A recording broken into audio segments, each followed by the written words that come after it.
En Arte y Cultura hoy conoceremos cuál fue la importancia del ferrocarril en el desarrollo de la revolución de nuestro país. Hoy nos acompaña el investigador de la historia de la comarca lagunera, Alejandro Ahumada. Gracias por acompañarnos.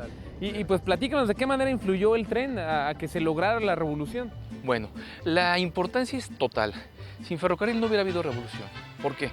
Porque para la época del desarrollo del ferrocarril, en 1880, nace el ferrocarril en una forma impresionante. Porque toda la inversión americana que se da en el país genera que el país se comunique completamente. En 1880 se tenía nada más 1000 kilómetros y para 1910, con toda esa inversión americana que se tuvo, llegaron a ser cerca de 19.000 kilómetros.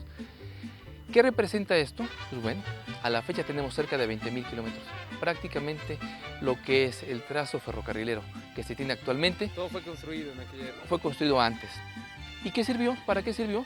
Pues bueno, prácticamente todo ese movimiento comercial, industrial, de pasaje y sobre todo el movimiento militar se dio a través del ferrocarril. ¿La importación de las armas fue por medio del ferrocarril, Alejandro? Exacto. De las armas, sí, mira, de todo el movimiento, no nada más de las armas. Las armas fue una parte, fue el complemento para la revolución, para las batallas.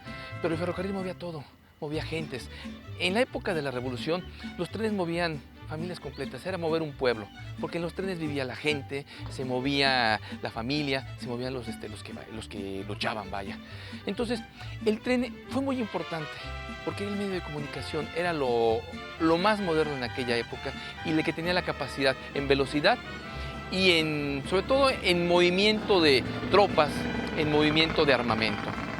Entonces, ese es, digamos, el factor principal del ferrocarril.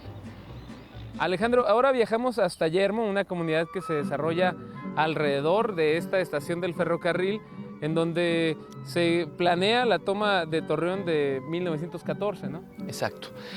Aquí si nos fuéramos hacia atrás en el tiempo, te puedo decir, mira, actualmente hay población, pero en aquella época, en el 1914, no había nada. En plenas batallas, esta era una estación que solamente contaba con un pequeño depósito de agua, que era para abastecer el agua al ferrocarril. No había agua potable, no había nada.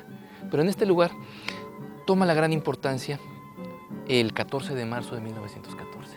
Es cuando ya estaba planeado la toma de Torreón y se inicia en Chihuahua cuando llega aquí las tropas de Pancho Villa. Aquí se juntan 8 brigadas. La Cuauhtémoc, la Zaragoza, la Benito Juárez, la Madero, la Benito Juárez de Durango, la Guadalupe de Victoria, y todas ellas encabezadas por el general Villa. ¿Cuántas personas había en este lugar esa mañana? Bueno, todas esas brigadas conformaban prácticamente unas 10.000 gentes. 10.000 gentes que estaban dispuestas a morir por una causa. Y aquí, en ese lugar, no había nada. Era el pleno desierto y aquí podíamos encontrar 10 trenes, que era, digamos, lo importante del ferrocarril.